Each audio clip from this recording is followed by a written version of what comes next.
Et vous comprenez aussi que certains Français en arrivent à ne croire qu'en leur propre défense? Disons, moi, l'exaspération de certains Français, je la comprends évidemment, parce qu'elle est basée là aussi sur des faits. Bon, ensuite, croire à sa propre défense, évidemment, en tant que policier, mais aussi en tant que citoyen, non seulement je le déplore, mais j'essaie évidemment de dissuader les personnes de penser ça, parce que c'est l'État, la République doit protéger les concitoyens. Alors, les citoyens, les concitoyens, vous nous appelez au Standard d'Europe 1, au 39 21, et dans le studio, ils vous interrogent. Mais nous avons choisi, nous, de vous faire échanger avec un maire assez particulier, il s'appelle Didier Jobit. Il est dans un petit village des Charentes et après la violente agression d'un des administrés, d'un de ses habitants, eh bien, il propose de fournir des bombes lacrymogènes notamment, d'acheter en gros des chaînettes de sécurité pour les portes ou des éclairages automatiques avec des détections de mouvement, voilà, pour assurer la sécurité dans son village. Bonjour monsieur le maire. Oui, bonjour. Bonjour. On vous a découvert notamment dans une page du Parisien aujourd'hui en France aujourd'hui, vous l'avez peut-être lu. Jean-Claude Delage est là aussi pour échanger avec Bonjour, vous. Monsieur. Bonjour Monsieur Delage. Monsieur le maire, pourquoi en êtes-vous arrivé à cette situation et à cette proposition qui, je dois dire, nous heurte un petit peu? Alors, il y a eu un déclenchement parce que on s'était quasiment habitué à ces cambriolages à répétition, et il y a eu un déclenchement, il est de deux sortes. La première, il tient à la personne qui a été agressée dans notre commune dimanche soir, et puis il tient aussi à la violence de l'agression, avec une arme à feu où quelqu'un délibérément tire pour tuer ou blesser.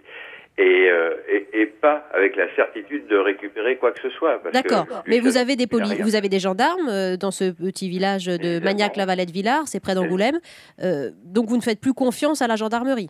Bien sûr que si, et je peux vous assurer, ils ont été extraordinaires. La gendarmerie, les sapeurs-pompiers et le SAMU, ils ont tout mis en œuvre pour essayer de le faire. Il faut avoir confiance en notre gendarmerie et en notre police.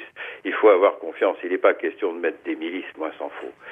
Le problème pour moi, pourquoi j'en viens à proposer une batterie d'informations. On a fait distribuer les tracts, les documents. Bon, en clair, monsieur le maire, pourquoi des bombes lacrymo? Pourquoi vous en proposez à vos administrés? C'est pour ça qu'on m'appelle, donc voilà. Je vais le dire.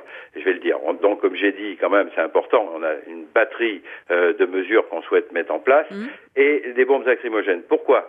Eh bien, tout simplement parce que les gens, ils sont déjà armés chez moi, dans ma commune. Ce sont des chasseurs, où leurs parents, le grand-père a été chasseur. Et ces gens-là m'ont dit, nous, on va sortir les fusils. En tous les cas, on va les sortir des râteliers et on va les mettre à côté de la porte. Alors, on me dit, je veux répondre quelque chose à ça. Je leur dis comment faire. Je leur dis, c'est pas la solution. Il faut surtout pas se faire justice soi-même. Et il faut surtout pas tirer sur les gens.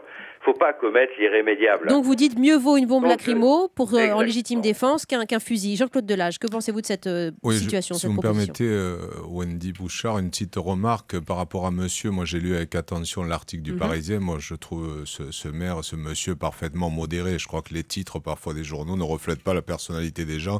Ce qu'il dit dans le contenu de l'article est assez modéré. Je le respecte. Alors, moi, évidemment, j'ai tendance à penser que plutôt que de donner des bombes lacrymogènes, alors soit exprimé comme il vient de l'exprimer, on peut comprendre que c'est évidemment mieux qu'un fusil de chasse.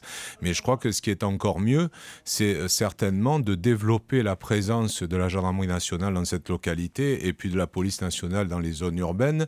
C'est de renforcer en effectif, en moyens, la police nationale et la gendarmerie nationale, parce que c'est quand même la République. La République, ce n'est pas aller compenser le défaut de fonctionnement des institutions républicaines par le citoyen lui-même. Donc moi, en tant que policier, en tant que secrétaire général d'Alliance Police Nationale, je dis donnons les moyens à la police, renforçons la présence policière et de la gendarmerie nationale. Manuel Valls est sensible à ce discours? Écoutez, moi je pense avoir des relations franches, cordiales, mais très franches et parfois fermes avec le ministre sur ces sujets. Alors je rends quand même ce qui est à César, enfin en l'occurrence à Manuel Valls, c'est que c'est vrai qu'il a commencé à essayer de recruter de nouveau des policiers. Bon, alors ça, c'est un acte positif que je lui rends hommage. Bon, malheureusement, je dirais là, on en est à devoir avoir un plan Marshall, c'est-à-dire plusieurs dizaines de milliers de policiers qui devraient être recrutés. Et je crois que la population serait prête à payer pour ça.